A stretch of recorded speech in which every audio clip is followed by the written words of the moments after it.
जय भारत प्रिय दर्शकों, सूर्य जो है वह 17 सितंबर को चला जाएगा कन्या राशि में और शुक्र जो है वह जाने वाला है अपनी स्वयं की राशि तुला में 18 सितंबर को।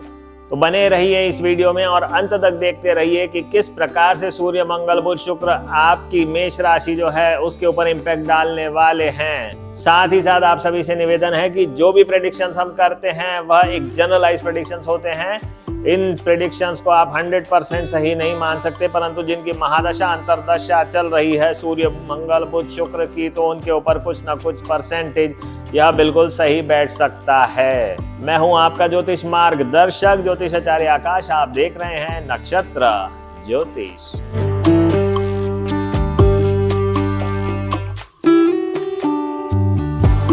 वर्तमान समय में सूर्य जो ग्रहों का राजा है वह गोचर कर रहा है अपनी ही राशि सिंह से, जो कि मेष राशि से हो जाता है पंचम राशि। अब यह अगर पंचम भाव को एक्टिवेट कर देता है तो किस प्रकार के परिणाम मिलने वाले हैं, आइए जज करते हैं। सूर्य आपकी आत्मा का कारक माना जाता है, आपके पिता का कारक माना जाता है, सरकार का कारक माना जाता है, आपकी ऊर्जा का कारक माना जाता है।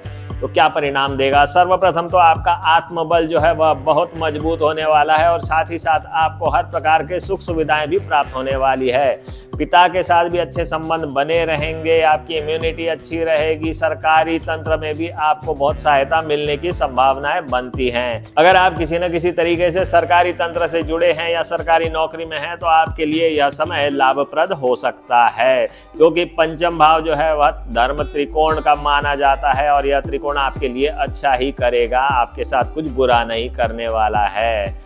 तो इस प्रकार से ओवरऑल फल प्राप्ति होने वाली है। आगे हम देखेंगे कि जब कन्या राशि में चला जाएगा तो क्या परिणाम देने वाला है। सूर्य कन्या राशि में जाने वाला है 17 सितंबर को, तो इसने 6वां भाव एक्टिवेट कर दिया है और यह पंचम भाव का लॉर्ड भी है, तो 6 और 5 एक्टिवेट हो गए हैं। तो क्या परिणाम यह देने वाला है?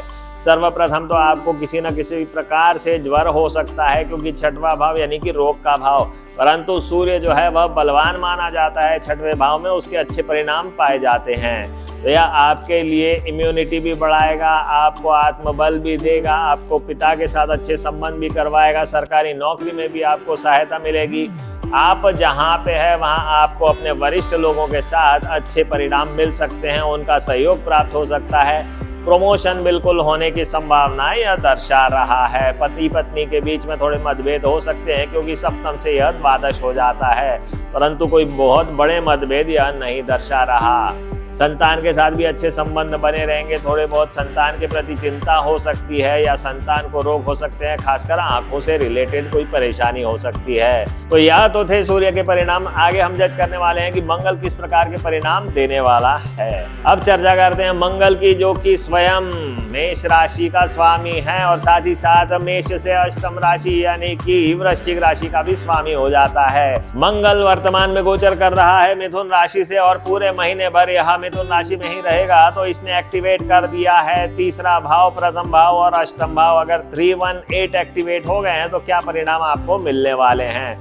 तो सर्वप्रथम तो आपको आपके पराक्रम के माध्यम से कहीं ना कहीं आप परेशानी में फंस सकते हो। कहीं ना कहीं आपने अगर ओवर पराक्रम दिखा दिया, ओवर एक्साइटमेंट में आ गए और ओवर कुछ चीजें कर दी तो आपको बिल्कुल परेशानी हो सकती है, क्योंकि 1 और 8 तो साथ में जुड़े हुए हैं। ओवरऑल देखा जाएगा तो पिता के साथ संबंध अच्छे नहीं रह सकते, पिता को रोग हो सकते हैं या फिर दुर्घटना होने की संभावनाएं बन सकती है। पिता के लिए भी थोड़ा हानिकारक समय तो दर्शा रहा है, परंतु आप ओवर एक्साइटेड रहेंगे, आप एडवेंचरस रहेंगे, आप कहीं ना कहीं यात्राओं पे जा सकते हैं और आपके लिए तो यह ऐसा समय रहेगा जहां पे आप एडवेंचर करके एंजॉय भी कर सकते हैं, परंतु खतरा जरूर मोल लेने वाले हो। 318 के साथ और भी कई परिणाम मिलते हैं। अगर आपने नौकरी में बदलाव किया तो वह नौकरी आपके लिए नुकसान कारक भी हो सकती है। तो किसी न किसी प्रकार के बदलाव आपके लिए जरूरी नहीं है कि अच्छे ही हो। तो इस महीने में आपको थोड़ा सा सावधानी पूर्वक रहना पड़ेगा, मंगल के उपाय करके चलने पड़ेंगे। मंगल का बेस्ट उपाय है कि आप 11 मुखी रुद्राक्ष धारण कर लें। बुध जो है वह स्वामी हो जाता है 3य भाव और 6ठे भाव का और वर्तमान में यह गोचर कर रहा है सिंह राशि से। बुध जो है मेष राशि से 3य और 6ठे भाव का स्वामी हो जाता है और यह 4 सितंबर को जाने वाला है सिंह राशि में। तो 4 सितंबर के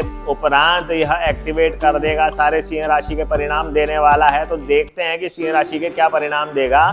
तो यह एक्टिवेट कर देगा पंचम भाव, साथ ही साथ तृतीय भाव और छठवां भाव। अगर यह सब भाव एक्टिवेट हो गए तो क्या परिणाम मिलने वाले हैं, आइए जज करते हैं। तो बुध ने एक्टिवेट कर दिए हैं 5, 3 और 6 भाव। तो इसके क्या परिणाम मिलेंगे? सर्वप्रथम तो यह आपके लिए इम्यूनिटी वगैरह अच्छी रखेगा, आपको शारीरिक सुख देगा, आप एडवेंचरस हो जाएंगे। आपको कहीं ना कहीं स्किन से रिलेटेड अगर कुछ परेशानी चल रही है तो उसमें भी आपको अच्छे परिणाम मिल सकते हैं, एलर्जी से भी आप ठीक हो सकते हैं। साथ ही साथ आपके मनोरंजन वाला समय रहने वाला है। आप हो सकता है कि कहीं ना कहीं कोई इलेक्ट्रॉनिक्स की चीज़ें खरीदे, जैसे कि मोबाइल हुआ या टैबलेट हुआ, यह सब आपके खरीदने की संभावनाएं बन रही है। साथ ही साथ आपके छोटे भाई के साथ भी अच्छे संबंध बने रहेंगे।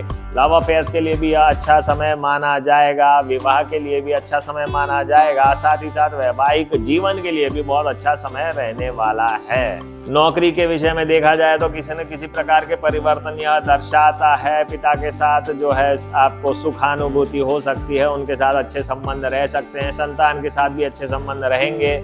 छोटे भाई और बड़े भाई के साथ भी आपके अच्छे संबंध बने रहेंगे। नौकरी में भी आपको सभी का सहयोग प्राप्त होने वाला है।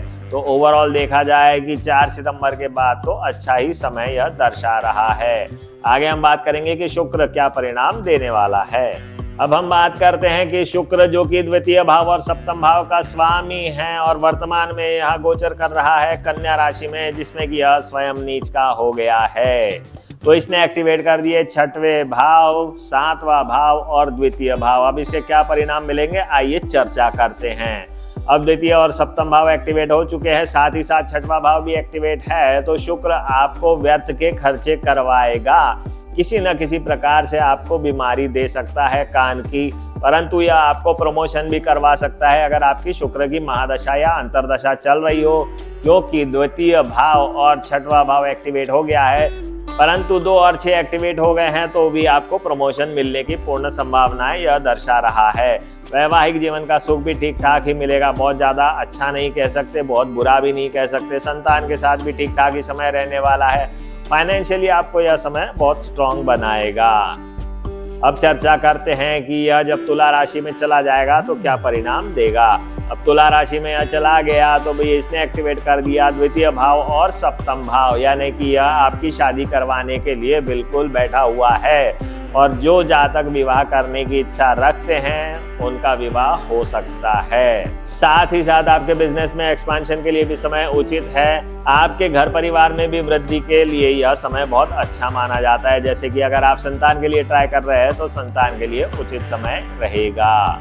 इसके अलावा वैवाहिक जीवन तो जैसा मैं कह चुका हूँ अच्छा है। लव अफेयर्स के लिए भी बहुत अच्छा समय रहने वाला है। पिता के साथ भी अच्छे संबंध बने रहेंगे क्योंकि यह नवम भाव से एकादश भाव बनता है। तो ओवरऑल इस प्रकार के परिणाम मिलने वाले हैं शुक्र, मंगल, बुध और सूर्य के मेष राशि वाले जातकों के लिए।